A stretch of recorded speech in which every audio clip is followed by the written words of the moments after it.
டாரடெக்சுவல்ஸ் அனைவருக்கும் இனிய வணக்கம். இன்னைக்கு நம்ம என்ன பார்க்க போறோம் அப்படின்னா, நல்ல தமிழில் எழுத வேண்டுமா அப்படின்னு சொல்லக்கூடிய ஆக்கி பரந்தாமன் அவர்களுடைய நூல்ல இருந்து பார்ட் 4 வீடியோ தான் நம்ம இன்னைக்கு பார்க்க போறோம். அப்ப என்ன அர்த்தம் அப்படின்னா, பார்ட் 3 முதல்ல இருக்கக்கூடிய பார்ட் 3 வீடியோக்களுமே நம்ம போட்டிருக்கோம் அப்படிங்கிறது தான் இதோடைய அர்த்தம். இது எல்லாமே எதுக்காக நம்ம பாக்குறோம் அப்படின்னு பாத்தீங்கன்னா, நீங்க டிஎன்பிஎஸ்சிக்கு புதுசா 2026ல இருந்து தான் நான் ப்ரிப்பேர் பண்ண போறேன் அப்படின்னு சொல்லக்கூடிய ஒரு ஆஸ்பிரண்டாக இருந்தாலும், இல்ல நான் பல ஆண்டுகளாக ப்ரிப்பரேஷன்ல இருக்கேன் அப்படின்றவங்களாக இருந்தாலும், இந்த அவுட் சோர்ஸ் புத்தகம் அப்படிங்கிறது ரொம்ப முக்கியம். கிட்டத்தட்ட ஒரு 10க்கும் மேற்பட்ட அவுட் சோர்சஸ் புத்தகங்களை நம்ம இந்த தமிழ் 100 மதிப்பெண்களுக்காக ரெஃபர் பண்ண வேண்டிய ஒரு கட்டாயத்துல இருக்கோம். இது எல்லாமே அரைச்சமாவே சில இடத்துல அரைச்சிருப்பாங்க, சில இடத்துல ஏதாவது வித்தியாசமா சொல்லியிருப்பாங்க. சோ அதனுடைய ஒரு விஷயங்களுக்காக தான் நம்ம இந்த வீடியோஸ் எல்லாம் என்ன செஞ்சுட்டு இருக்கோம் அப்படின்னா பாத்துட்டு இருக்கோம். அந்த வகையில நம்ம நல்ல தமிழில் எழுத வேண்டுமா அப்படின்ற ஆக்கி பரந்தாமன் அவர்களுடைய நூல்ல இருந்து தான் நம்ம என்ன செஞ்சுட்டு இருக்கோம்னா முதல் 3 வீடியோஸையுமே பாத்திருக்கோம். சோ இன்னைக்கு நம்ம பார்க்க இருக்கிறது அப்படிங்கிறது 4வதாக இருக்கக்கூடிய வீடியோஸ். சரிங்களா? சோ வீடியோ நல்லா யூஸ் பண்ணிக்கோங்க, நல்லா படிங்க, ப்ரிப்பேர் பண்றதுங்க. உங்களுக்கு டைம் நிறைய இருக்கு. சோ இந்த டைம்ல நீங்க எத்தனை தடவை ஒரு விஷயத்த கேக்குறீங்களோ கத்துக்கிறீங்களோ அத்தனை தடவை உங்களுக்கு அது யூஸ்ஃபுல்லா இருக்கும். நம்மளோட டெஸ்ட் சீரிஸ்மே பாத்தீங்கன்னா கிட்டத்தட்ட ஒரு 6 மந்த்க்கு மேலேயே போற மாதிரிதான் நம்ம டிசைன் பண்ணிருக்கோம். ஏன் அப்படின்னு பாத்தீங்கன்னா, நிறைய ரிப்பீட்டடா நீங்க ரிவிஷன் பண்ணணும் அந்த டைம்ல.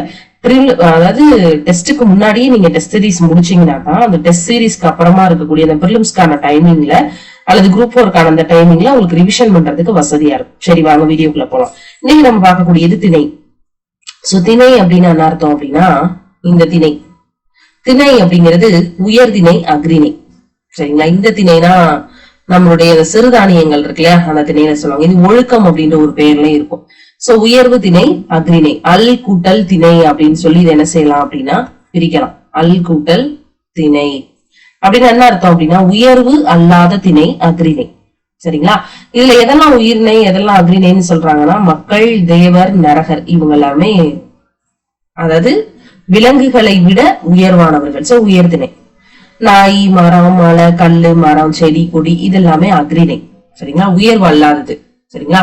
சரி, அக்ரிணையாவும் உயர்திணையாகவும் கொள்ளத்தக்கவை ரெண்டாவுமே சொல்லலாம். யார சொல்லலாம்? குழந்தை அழுகிறான் அப்படின்னு சொல்றாங்க. இது அக்ரிணையாவும் சொல்லலாம், உயர்திணையாவும் சொல்றான். சில நேரங்கள்ல நாய்க்கு குட்டி போட்டிருந்ததுன்னா அந்த குட்டி கத்திக்கிட்டே இருக்கிறத சொல்லலாம், குழந்தை அழுகிறான் அப்படின்னு சொல்லலாம்.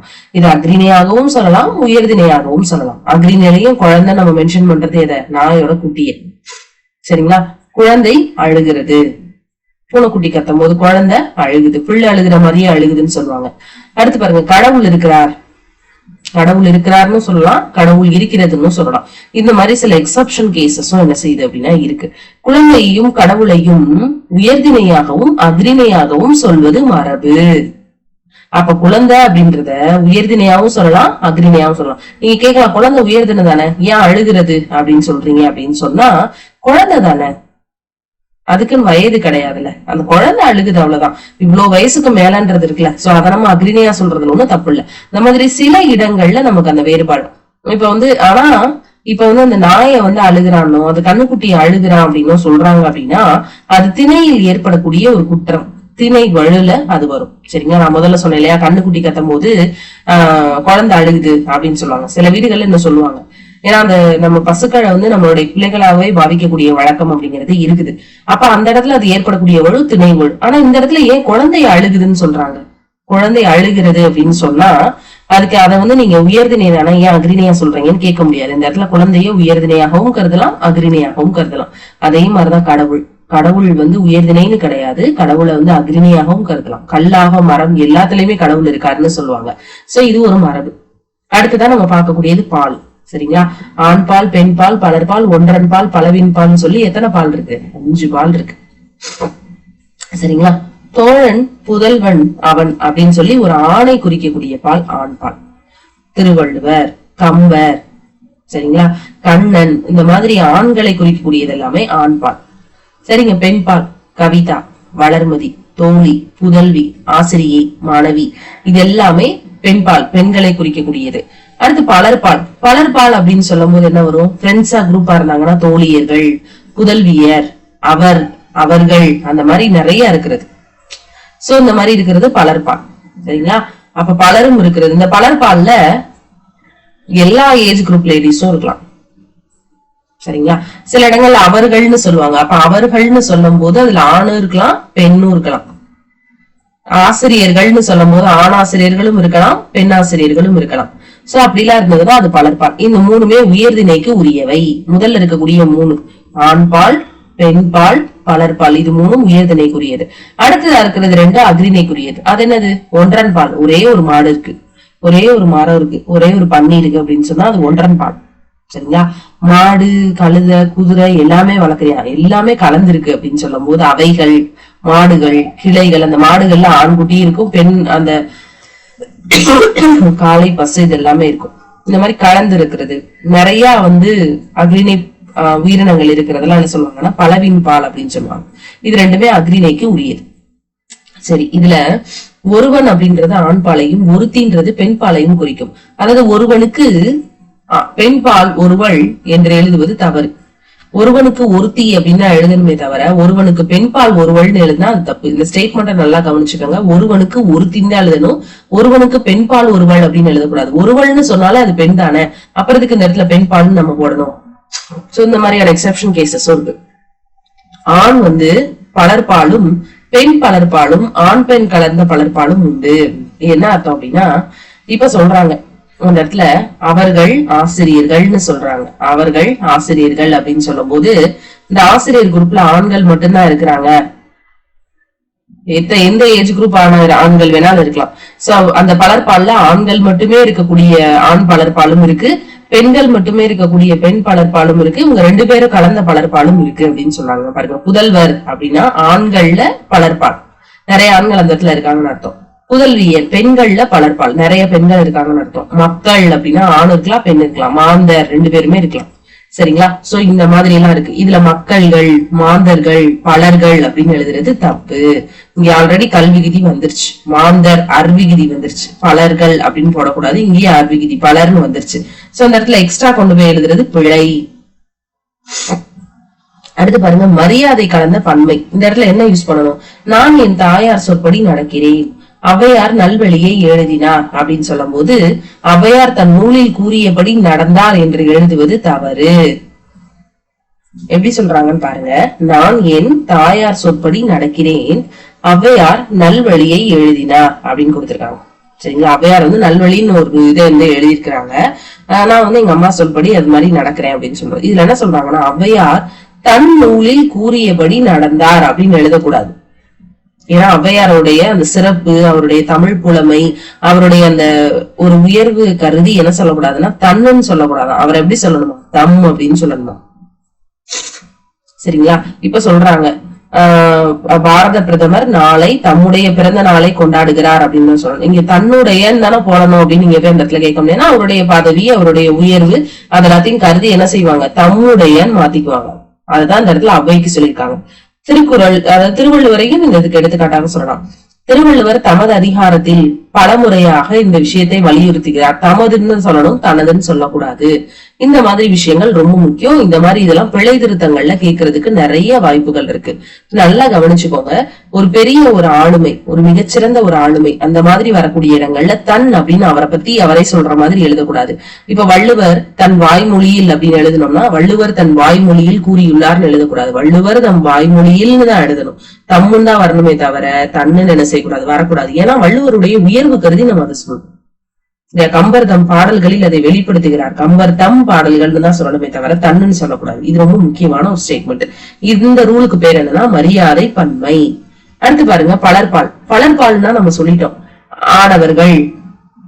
அர்விகுதி இருக்கு. இப்பதான் நம்ம பார்த்தோம், புதல்வர், புதல்வியர் அப்படிலாம் பார்த்தோம் இல்லையா? அதே மாதிரி மார், தாய்மார்கள், தாய்மார்னு சொல்லுவோம். தாய்மார், நிறைய அம்மாக்கள் இருக்காங்க. தங்கைகள், இதெல்லாமே விகுதிகளாக பலர்பாலுக்கு வரும். ரொம்ப முக்கியமான ஸ்டேட்மெண்ட் இது. சொல்ல போனா பலர்பாலுக்கு வரக்கூடிய விகுதிகள் எவை அப்படின்னு சொல்லி நல்லா பாத்துக்கோங்க. அர்விகுதி, இர், மார்கள் இவை எல்லாமே என்னது? பலர்பாலுக்கு விகுதிகளாக வரக்கூடியது. ரொம்ப முக்கியம்.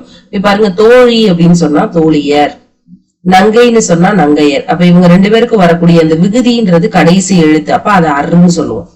ஒருமையில தோழி அப்படின்னா நிறைய ஃப்ரெண்ட்ஸ் இருந்ததுன்னா அவங்க எப்படி சொல்லணும்? தோழியர் பன்மையில. நங்கைனா ஒரே ஒரு பொண்ணு, நங்கையர் அர்விகுதி பன்மை. நேசத்தான், தேசத்தான் அப்படின்னு சொல்லி இங்க ஒரே ஒருத்தனை சொல்றாங்க, தேசத்தான் அப்படின்னு. தேசத்தார் அப்படின்னு சொல்லும் போது அந்த குரூப்ல நிறைய பேர் ஒரே நாட்டுக்காரங்களா இருக்காங்க. அப்ப அருள் விகுதி தேசத்தார் ஆர். சரிங்களா? அடுத்து மகள். மகள் அப்படின்றதனுடைய பன்மை மகளிர். இந்த வார்த்தை நீங்க ரொம்ப முக்கியமான வார்த்தை. மகள் அப்படின்னா அதனுடைய பன்மைதான் அது மகளிர். அப்ப இர் விகுதியில முடியுது. தாய். தாயுடைய பன்மை தாய்மார்கள். நிறைய அம்மாக்கள் இருக்கக்கூடிய இடம். சரிங்களா? அப்ப மார்.